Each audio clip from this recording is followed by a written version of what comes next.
The film opens with a mother and her young daughter arriving in the Alps to pick mushrooms. At some point, the girl notices an unfamiliar boy who attracts her attention with a mirror that reflects the sun's rays. He points her to a lawn full of beautiful and edible mushrooms. In the same place, the baby finds a human skeleton and screams in horror, realizing that she was on someone's grave. A little later, the police arrive at the scene and show the girl a photo of the people who disappeared here. She recognizes the boy as Albert, who disappeared in 1975.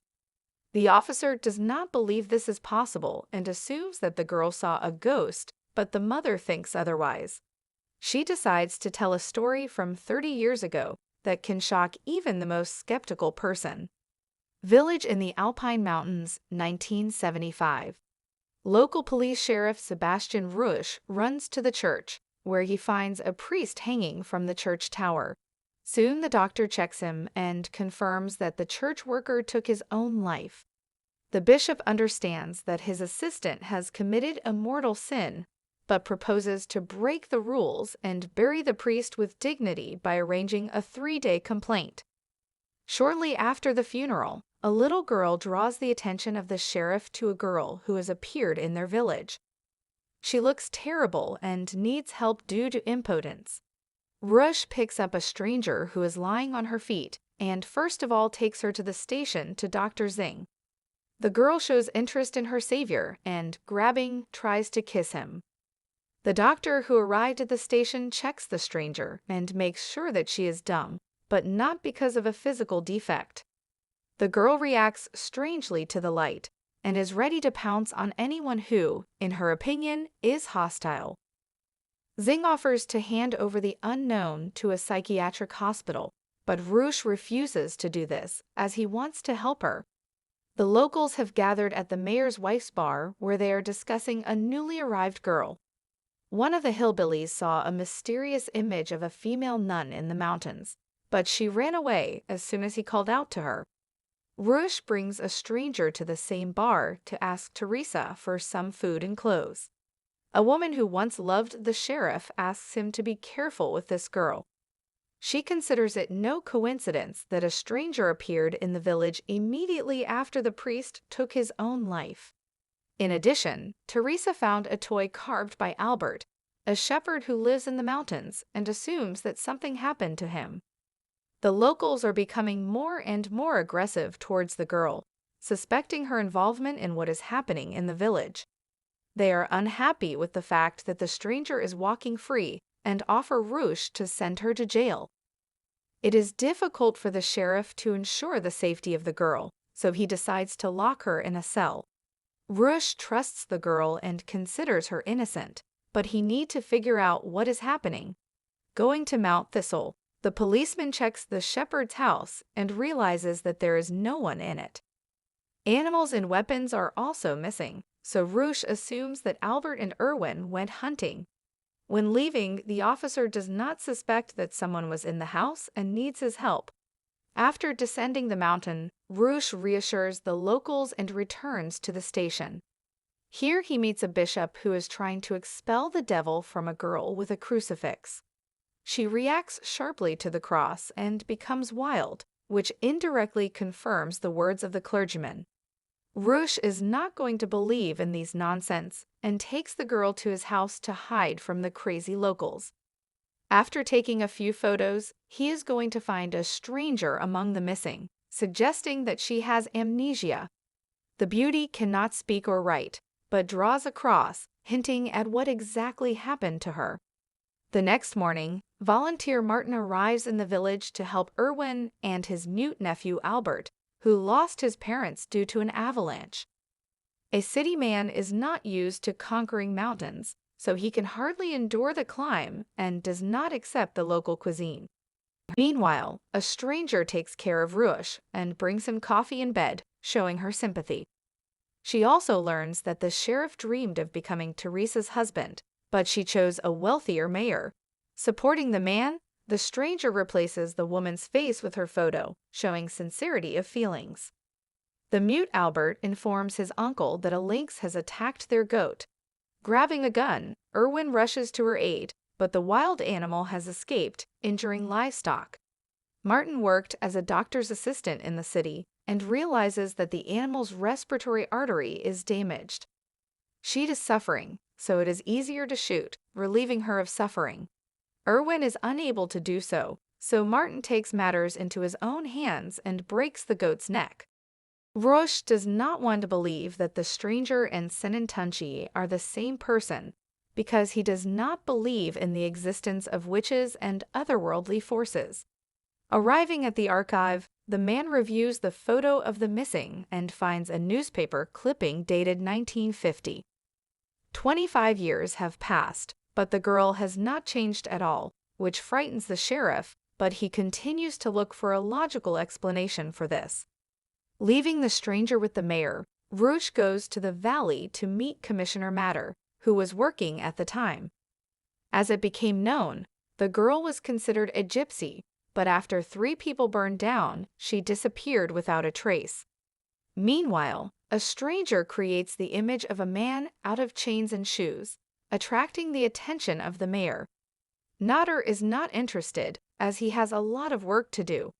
As soon as he is distracted, the bishop attacks the girl, who tries to exorcise the devil and take the life of the vessel containing him. Arriving in time, the mayor protects the girl from the bishop, but she frightenedly runs away. A stranger takes refuge in Teresa's bar, but the pregnant woman believes she is Senin. Teresa threatens the girl with bread on which she has drawn a cross and sees that she is becoming aggressive. Martin, Irwin, and Albert drink strong alcohol to relax a bit. Considering that they lacked entertainment, the men decided to make Senin, a doll made of a broom, rags, and hay, which can come to life and fulfill any desire of the one who created it. Irwin also tells the city guest the legend that in 1953 shepherds had already called Senin, and she not only cooked food, but also spent the night with men, giving them happiness and pleasure. Having pronounced the spell and performed the ritual, the Trinity calls Senin, and in a drunken delirium, sees a girl created from straw in front of him. Rush returns to the village and learns that Teresa has lost her child. The woman blames the girl for what happened, believing that she is a witch or the embodiment of the devil. On the morning of the funeral of baby Nader and Teresa, the bishop turns the villagers against the girl. He reports that she is the incarnation of the devil, who will destroy their settlement, and is also guilty of what happened to the baby.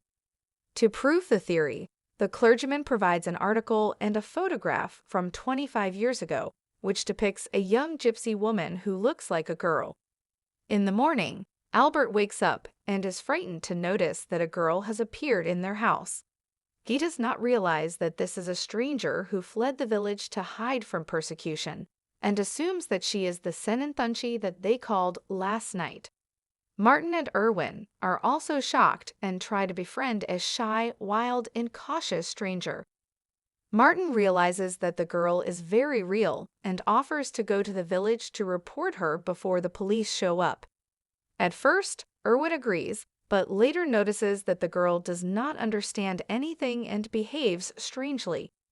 Showing interest in the beauty, the shepherd seduces her and then takes her by, unaware that Albert was watching what was happening. Meanwhile, Rouge calls the former sheriff and learns that he left this world as a result of a heart attack. A couple of minutes later, he receives a printout from the city stating that Martin is a wanted criminal who took the life of his girlfriend. At the same time, Martin offers Irwin to let the stranger go so that she can return to the village.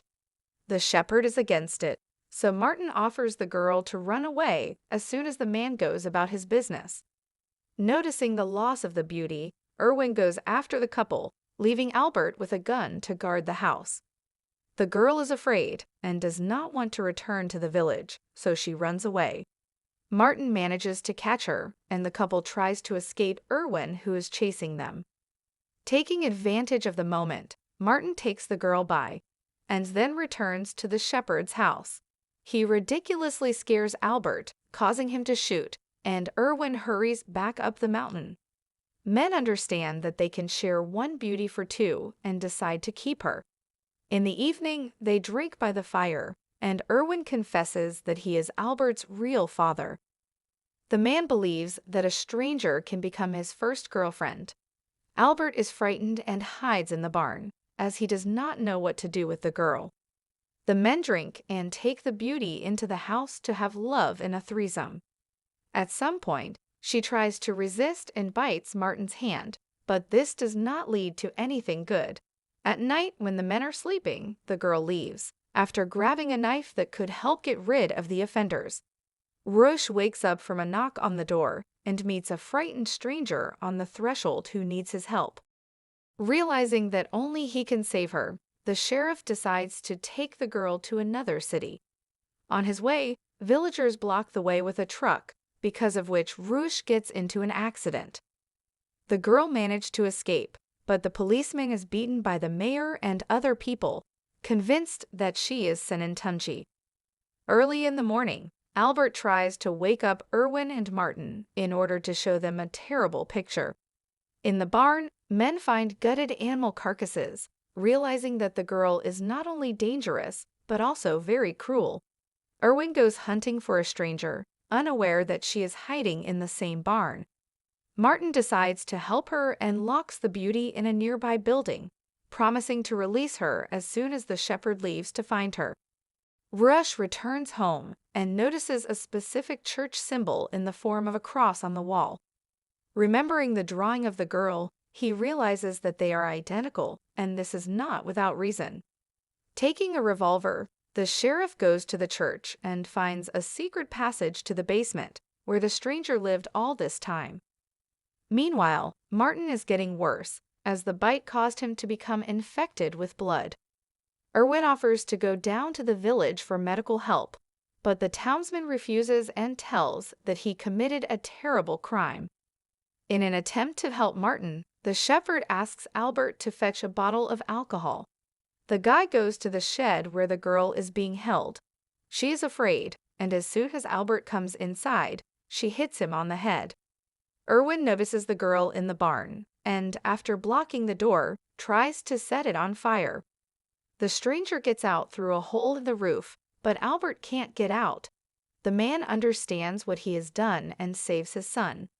Albert speaks and calls him Dad for the first time, after which he falls into an eternal sleep.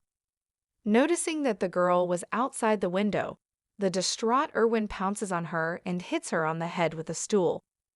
Rush meets with the bishop and arrests him for the crime he committed. The sheriff realized that the gypsy woman in the 25-year-old photo was the mother of the girl who had been captured by the priest. He used a woman against her will, as a result of which they had a daughter. The 3 dead shepherds and the priest who were discovered are the work of a bishop hiding his crimes. It was he who brought the gypsy to the point that she fell off a cliff, and also kept his own daughter captive, hiding her in the basement of the church. A few days ago, a girl living in isolation managed to escape when a priest brought her food. Realizing what a horror the bishop has done, Rush arrests him and sends him to jail. The little girl tells the sheriff that she saw the girl on the mountain. Meanwhile, Erwin captures a stranger and threatens her with a cross in an attempt to exorcise the devil. Martin is getting worse, but he does not want any of the girls to suffer and protects the innocent victim. He is convinced that she is an ordinary person and demands that the shepherd let her go. Erwin does not obey and is wounded in the arm, after which he submits to Martin. Wanting to take revenge on the offender, the girl grabs a knife and takes Erwin's life. The sheriff climbs the mountain and realizes that something strange has been going on in the house. Having met a girl in love with him, Rush drinks tea in her company. After that, the stranger offers to go to the barn, where there are dolls made from the skins and bodies of Albert, Martin, and Erwin. The girl knew the legend of the Senentunchi and thought that this would help them return to life. Rush is shocked and realizes that all the events that happened to the girl happened 6 days before their first meeting. Erwin, Martin, and Albert said goodbye to life more than a week ago, and no one will know their truth. Ryush not only did not expect this, but is also angry with the girl. He tries to catch and arrest her, but the frightened beauty runs away. Because of the thick fog, she does not notice the danger ahead and falls off a cliff. The sheriff goes downstairs and realizes that not only this girl, but also dozens of other people said goodbye to life in this way. Feeling guilty about what happened, Rush takes his own life. In the present, the police notice the skeleton of the same girl and realize that she was an ordinary person who became the subject of false rumors spread by the bishop to deceive people.